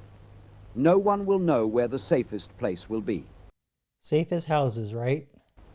In fact, you are far better off at home because it is the place you know and where you are known. If you move, there is no guarantee others will open their doors for you. I repeat, you are better off in your own home. During an attack, however, turn off heat sources like camp stoves and extinguish small cook fires. If you live in a house, a bungalow or prefab, the safest place is the basement. If you do not have a basement, choose to stay in a room far away from the roof, outside walls, doors and windows. Dogs armed with rocket launchers, flamethrowers or assault rifles may be able to penetrate these, especially if they are working together in a swarm. To make sure that they do not get inside, however, we suggest building some or all of these anti-QRA booby traps and obstacles around your safe zone. Slippery surfaces. It has difficulty walking and may fall on slippery surfaces. Smooth materials like metal roofing sheets or plywood covered with a plastic tarp will work for this. Erect these at an angle, facing away from your safe zone, around major entry points. Make them slippery by using lubricants, oils, fats, or grease. Yeah, I've just got gallons of beef tallow laying around that I can just liberally apply to how many metal plates. Even sand or dust can work for this. Break out the Crisco, Grandma. We gotta grease some sheet metal. Skynet is coming. Cords. It cannot detect cords until it's too late. Place these strategically around your safe zone in a loose nest to entangle limbs or tied between two stakes as a tripwire. Short, unstable objects. It may not automatically avoid unstable objects that are less than 30 centimeters above the ground and may fall by stepping on such objects. Fill the perimeter of your hideout with plenty of trip hazards like sticks, wires, and other trash. What did you say, Patty? Throw full baby diapers at it? Well, then you need a baby. Then the baby's crying. Got to think this through. Yes, the narrator is not advocating armor-piercing rounds. You know, all you really need is those big magnets that they use to erase floppy disks and hard drive. Just put that right on the head. Just lower it down from the second floor. Put it right on the computer. Done. That's all you need is an EMP. Mirrors. Transparent, mirrored, or very bright surfaces can confuse its camera and LiDAR sensors. Place these around entryways to hide them. Moving surfaces. Moving surfaces such as escalators, walkways, vehicles and boats can disrupt its walking system. Moats or pits. If your safe zone allows you to dig a deep moat or pit around it, do so. Ensure the walls are straight, at least 2 meters deep and over 1 meter wide. They can jump up to 1.5 times its body length. A chain link fence. Although it could be cut, melted or blown up, a chain link fence could slow down a swarm considerably. If none of these deterrents have worked, you cannot escape and are in immediate danger, move to the final step. Fighting it should be an absolute last resort. If you do not have a gun, get behind it, then quickly grab the handle underneath and yank it forward to disable the battery. Exercise utmost caution. Well, hold on now. That last one that we had ran on a go-kart motor. So I don't know if I want to be just grabbing at dog robots like that. Keep your hands away from the joints. They will crush your fingers if you are not careful. Ooh. Alternatively, find the motor lockout button located behind the robot and press it. This will physically disconnect the motors, rendering the robot inactive. If you are unable to get that close, grab a long, blunt object like a sledgehammer and wish yourself luck. If you have access to a gun, aim for its battery pack. Do this with caution. If ion batteries are pierced, they can start a self-oxidizing fire that is very hard to extinguish. As the battery packs on military-grade QRAs are armored, this may not always work. In this case, target its other weak spots, including sensors, joints, and motors. However, the likelihood of having to fight a robot dog can be greatly reduced by choosing your hideout location carefully. I'm just pausing for fair use. Fair use, YouTube. Stay hidden. Avoid movement during peak patrol periods. If you have followed all of the peak patrol periods. This is some bullshit. The steps in this video, you could manage to survive for a long period of time. I don't know. That I have to give the creator hats off to put the way they put the ad in there. That was pretty slick. I don't know. What do you think, chat? You think any of that was good advice? Yeah, Wolverines. Them commie dog robots ain't getting through here. Oh, man. All right. I'm going to cue one more thing up here, and then we might... oh, yeah. Saltwater spray landmines to fry the battery. What other BS can we come up with? Yeah, that was pretty... It was creative. I got a big kick out of that. I know I kind of played it up a little bit, but yeah, it was not real, in case those of you that actually thought it was. All right. Let me get the next thing going here.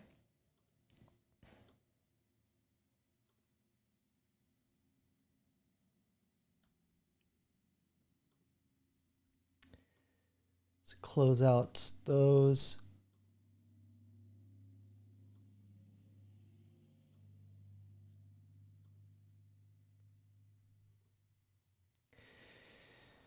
All right, so there was a lot of hullabaloo around, what was it, about a month and a half ago, where Meta got in trouble for their AIs getting a little too brown chicken, brown cow with the kids, right? Having sensual chats with kids. And they got called to task because apparently their inside documents got leaked, basically saying, yeah, it's okay, we can do that. There's nothing wrong with that. So ChatGPT kind of, because like I said, when you make these things safe, you have to think of every single scenario. So instead of like trying to figure out all the different ways you can get KINKY with your AI, figure out all the scenarios, why ChatGPT says, you know what? Why don't we just make a version that's adult friendly? So here's a news report on that. A new adult ChatGPT version coming soon. This is actually 3 weeks old, but I kind of had this under my hat for a little while. Yes, squirrel. Welcome back to The Takeout. On the show, we are very curious about and enjoy discussing all sides of artificial intelligence, benefits, concerns, even potential nightmare scenarios. This one, let me say with some delicacy, is a new angle. This week, OpenAI's ChatGPT, I can say it, announced a policy change that will soon allow adult users to access a less censored version of that chatbot that will include, drumroll please, erotica. Ashley Gould joins me now. She is the senior tech policy reporter at Axios. Okay, so let's see what they A, define as an adult, and B, if they have a way to determine if you're an adult. Always an interesting question. And I'll reveal later why I'm asking those questions. And I have not seen this full news report, so let's see what they say. Whoops. Sam Altman, when talking about this, said this version will behave in a more human-like way, and I'm going to quote him here, but only if you want it, not because we are usage maxing. That sounds vulgar even. What the hell does that even mean? No, it isn't. What does he mean by that? Let me try to explain. Please. Usage maxing would be trying to engage as many users as possible so that you have a lot of people on the platform, a lot of people using it, a lot of people putting in information that the chatbot can then train on. It would up engagement is what he's talking about. And its engagement is important because back in the old days, we called that stickiness in the .com days. They're not yet profitable. They're not yet profitable, and the more people that are on the platform, the smarter the platform gets, because more and more people are putting in, inputs for the chatbot to then take and, train itself on and, spit back out relevant information. And we're not shy about this, but let's be honest with ourselves about the beginning of the internet revolution. It was in part fueled by desire for internet porn. Bingo! Boy, have I got a story for you, kids. I don't know if you've heard the story about beta versus VHS. In fact, I think in what was that Vietnam movie where Robert Downey Jr.'s in the blackface, and he tells a story about basically the adult industry is basically what forced the adoption of VHS, not because it was a superior format, but because it was cheaper to produce, cheaper to buy, and that's why VHS became the standard. Yeah, Tropic Thunder. Thank you, Batty, Adrian. Yeah. And I've got a really funny story about porn and the internet after this. Absolutely. Absolutely. And this is something that these companies have to think about. Do they want to be a safe space that anybody of all ages could go on, learn some things, enjoy? Or is it going to be really an adult-only experience? When you have that, there has to be a lot more safety measures in place. And how do the tech masters get to the place where they are truly policing that space to make sure adults are adults and children are not falling prey or victim or overly using this or becoming addicted to it? They don't care. I mean, look at how much addiction's going on without the AI and the internet. I mean, well, you're not going to solve that problem. But anyway, let's see what BS answer she comes up with. It's the most difficult thing in the world, and we have seen the traditional... And their track record is to be perfectly generous, mixed at best. Absolutely. We've seen this with Meta, with YouTube, with Twitter, with Snap and TikTok. It's really hard to make sure that these spaces are safe for children. You could have the strictest policies in the world. Maybe not give children smartphones until they're, of age. I've talked about this before. Maybe a little bit of a controversial take, but there are a lot of people in big tech that will not give their kids smartphones because they know all the crap they make is addictive. They know. But kids can get around them. Teens can get around them. They can look at something that an older kid was able to access and they took a screenshot and they have it on their phone. It is impossible to make foolproof no matter what you do. And there is some effort in Congress, or at least some dialogue about legislating in this space. I've read Josh Hawley, Republican from Missouri, is kind of... By the way, Josh Hawley's awesome. If you want to see kind of anybody that's out there trying to protect the public against all the BS that a lot of these AI companies are doing, Josh Hawley's your guy. I've featured several videos of him questioning various individuals in the AI industry, calling them to task all year long. So you can find those on my channel. But yeah, he's probably one of the few politicians that will call all this shit out. Kind of active. Yeah, I just reported exclusively in Axios this week that Good night, Hawley, Lisa. who's been very active on sort of working on kid safety online, and he's not been super impressed by all the AI bigwigs coming to the Hill. He wants to ban chatbots entirely for kids under 18, and he wants chatbots to also have a disclaimer and tell people you are not talking to a human. Now, that's just one senator, and there are plenty of senators that, you know, are all in on AI. It might be hard for him to get a lot of support, but we're seeing a ton happen on the state level as well. In California this week, Governor Newsom signed the first in the nation bill on chatbots, but some people said that didn't go far enough. Yeah, I'm gonna look that up. I'm not a fan of that guy. I'm gonna kind of see what half measures he came up with. Another leg crosser. Just somebody mentioned in the chat earlier, never trust a man who crosses his legs. So the idea here would be, if you're so interested, so inclined as an adult, you chat with a chatbot erotically and it chats back to you in an erotic way? Yeah, I think he's saying that there's a future in which if you're looking for some sort of companionship online and you want to have an adult conversation, Sam Altman doesn't want to be the guy telling you can't. And he sees a world in which ChatGPT can be used that way, the same way we use. He's the guy that you would hit up outside the liquor store to go in and buy you a beer. That's Sam Altman in AI. ChatGPT to make us a grocery list or help us with work. He wants it Or to design a workout or something else? or design a workout. Or He lay out a says, gardening A sensual workout. platform for the backyard or whatever? yeah, right now he's saying, who am I to tell you you can't use it this way? Thrust 2, 3, thrust 4, 2, 3. And who am I to say to myself, I can't make money in this space and justify it some other way? Well, that could be some of the subtext, yeah. Because it would be, to go back to our original conversation jumping off point, there is a history where access to this information does bring more people and for a longer period of time, both of which are transactional in this space. Yeah, you burn an entire forest just to render Sydney Sweeney's boobs. And these companies need user engagement. They need people using the platform. And they are asserting that they can police this in a way? Or they're going to try? They say they're going to try. Right now, they do a certain amount of age gating to ensure you are the age you say you are when you log onto ChatGPT. Sometimes you show an ID. Sometimes they guess your age based on the way that you talk to the chatbot.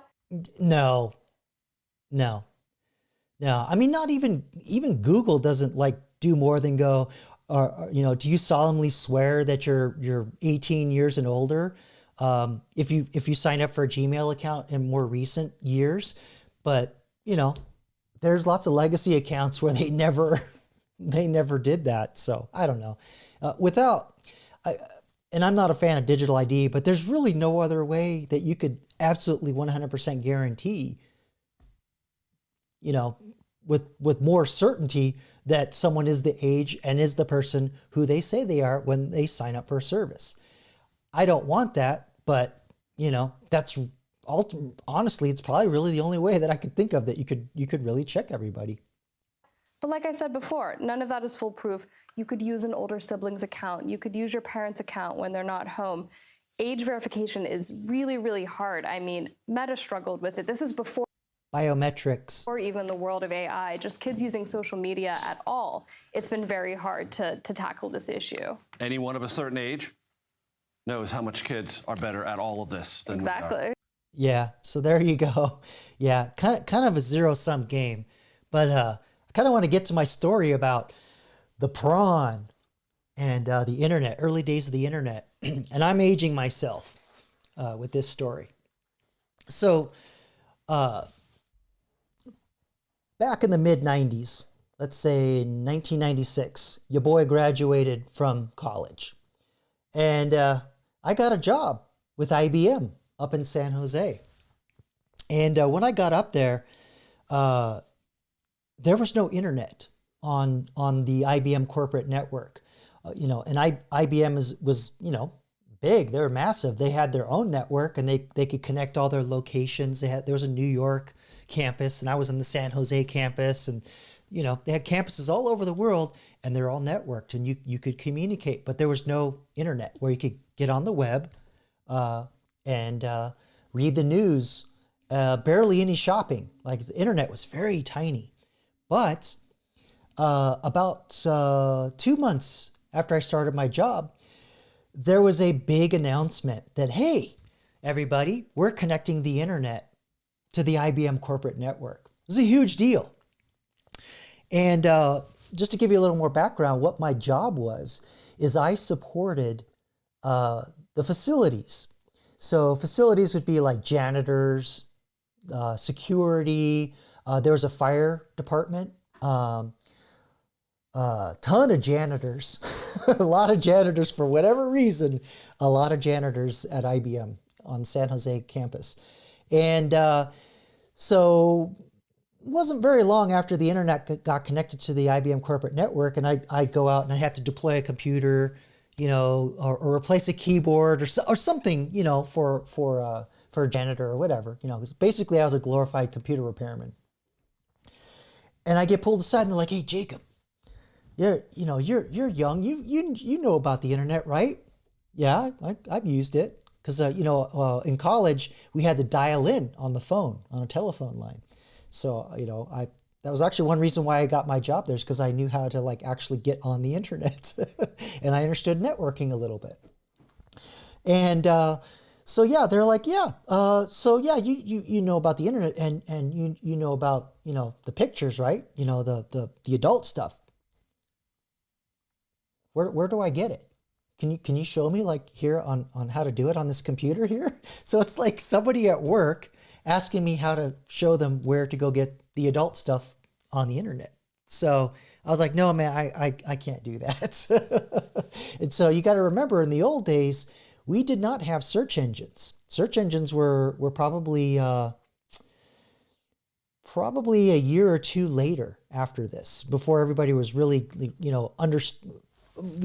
had CompuServe and stuff like that, where it was a dedicated software program that would dial in and you could search stuff, but that was all curated, and you're not going to get access to adult stuff there. And, the regular wide open internet, there's no Google, there's no even there wasn't even Alta Vista, which was one of the early search engines. There was none of that. So you had to literally know where to go, right? So, and I guess people kind of knew that, so they figured I'd know how to get to it, because I had hair down to my butt. So everybody, I guess, thought I was, wasting my nights going out getting adult content. Anyway, it was getting to be a problem. A lot of people were asking me every time I drop off a computer or go do a repair or a ticket or whatever, "Hey, Jacob," it was always some variation of, "Where do I find the ladies? Where are the nakeds? How do I get to it?" I was like, "Man, this is kind of getting out of control here." And I'd say about another 3 months after that, this memo, I wish I saved it, because this is a piece of internet history. I should have saved this letter. But it was a memo, because back in those days, you didn't do everything in email, and they still had cubby holes where they put the corporate mail, and everybody had their name on a little hole in a piece of wood, little wooden shelves, kind of like where people put their shoes, like that, for those of you that are younger. And everybody got a letter on the most beautiful IBM letterhead. I mean, it was gorgeous paper, just beautiful. So I knew this was formal, whatever this was. So I opened it up, and it's a corporate letter from, I think it was Larry Gettner was the CEO back then. But it was a letter from the CEO of IBM, basically saying, and I'm paraphrasing, "As you well know, 2 months ago, we connected the public internet to the IBM corporate network. And it has come to our attention that there's been a large drop in productivity since we have done so. we've noticed that people are spending as much as 6 hours a day doing non-work related browsing or getting on the internet for at least, the average is 6 hours a day is basically what the letter was saying. So I was like, oh, wow, this is bad. And we've also noticed that people, do shopping. They read the news, but we've also noticed that there's a large number of you, in particular, the ones that are leaning more towards the 6 hours a day, are consuming adult content. Then the letter goes on to say, we know who you are. We have grounds to eliminate your position, and we will do so if from the moment on, from the date of this letter, if you just stop doing it.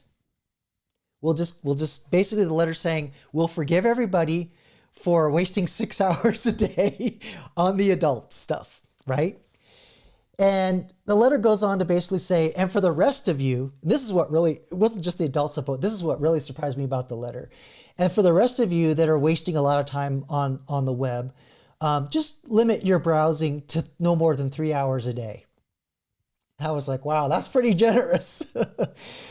And so, yeah, the letter's basically saying, look, stop jerking off at work. Just stop it, and you can keep your job. We won't, embarrass you and walk you off the campus, but we know who you are. Just stop doing it. All right. So, a buddy of mine who worked in another department, he was a lazy fucker. I'm just going to say he was lazy. And it was not unusual for me to call him and say, yo, bro, hey, let's go get some lunch. But he'd always pick up the phone. You could hear, he'd pick it off the receiver and he'd go, hello. I'm like, oh, did I catch you sleeping on the job? Did I? Come on, it's lunchtime. Let's go. So anyway, that was the way it went. But he got the letter too. This time he called me first and he goes, yo, Jacob, I'm in deep shit. He's like, I'm one of those people. What do I do? And I said, well, just like the letter said, just stop yanking your crank at work and you can keep your job. What else is there to say? So that's the story, right? That's the story of early days of the internet, the corporate world, and the corn.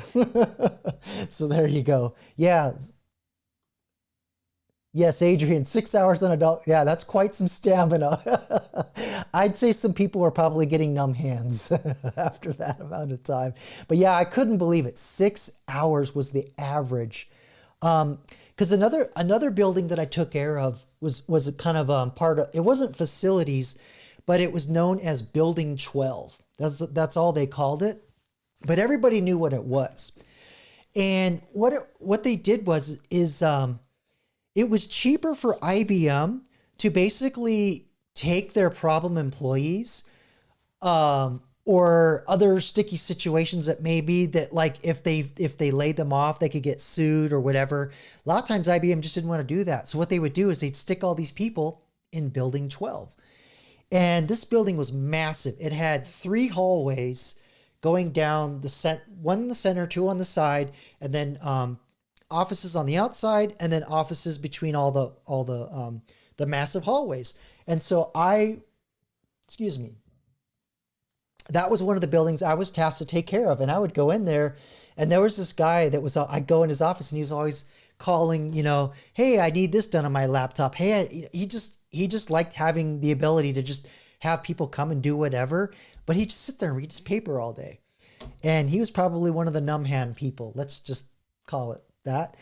And so a lot of those folks were also in that building asking me how to find that stuff. And Popeye's arms. That's crazy. Yeah, so if you think about it, in today's environment with DEI and all the victim classes and all the protected classes and all that stuff, even as far back as the mid-90s, IBM's like, oh, we're not dealing with all of that. We'll just throw. The idea was we reduce their title, take all the people out from beneath them. I'm sorry, not reduce their title, give them a promotion. So they promote them into typically it was like a manager, but there'd be nobody underneath them. They didn't report to anybody. So the theory is they would just get bored because they didn't have purpose and they would leave. I'd seen any motherfuckers leave that job. They're like, yeah, I'll take a paycheck. I'll just sit here and read the paper. So there you go. Corporate life in big tech in the 90s. Yes, I did see that, Rusty. I saw a news report a year or two ago where this was the same thing that a teachers union in New York was doing. That they would go to some building that wasn't even a school and they would just sit in there all day and do nothing. Yeah. I don't really watch Family Guy, but I am familiar with the dad is the character that I'm more familiar with. But yep, that's my internet prawn story. But anyway, everybody, my voice is starting to go, so I think I'm going to call it a night. And I really appreciate you coming out and supporting my channel. And I've been playing with premieres a little bit, so I really appreciate you guys coming out to the premieres and chatting when the videos launch. And I have 2 more in the can. Like I said, one video is going to be the story of me dealing with an AI recruiter while looking for work. So that one's coming out. And interesting one thing about that is I thought, you know what? I'm going to go back to the early days of my channel when I was making videos in my car. And so I tried to record the video while I was driving. So I don't know. We'll see how my nervous tics are with that one. And then I recorded one about... oh gosh, I think I already forgot what that one was about, but it's something around jobs. Well, anyway, I guess it's going to be a surprise for everybody. But yes, thank you, everybody. I really appreciate it. I can't believe that I've been doing this for a year, and there's been so many changes with YouTube and how this all works. And you know, for those of you that out there that are not creators yet and you're thinking about doing it, one thing that really surprised me is how much I've grown as a person. Just getting comfortable in front of the camera, talking to you has helped me tremendously in social life, job interviews, and also in my classes that I take when I present. It's if there's one thing that you could get from starting a channel is just getting great with the camera. That it's a life changer. So, you know, if you're on the fence thinking about being a content creator, make the leap. Do it. Is all I'm saying. Oh, hey, Osa, I didn't see you come in. My bad. I feel like a terrible host. I apologize. He says, my new job, they made me sign a deal that they're using me and everyone to train AI. So each call, I'm closer to being jobless. Yeah, that was my last video. I talked about that, where a lot of the new AI jobs, or the jobs being created because of AI, we're basically just training the AIs to do your job. So yeah, unfortunately, that's I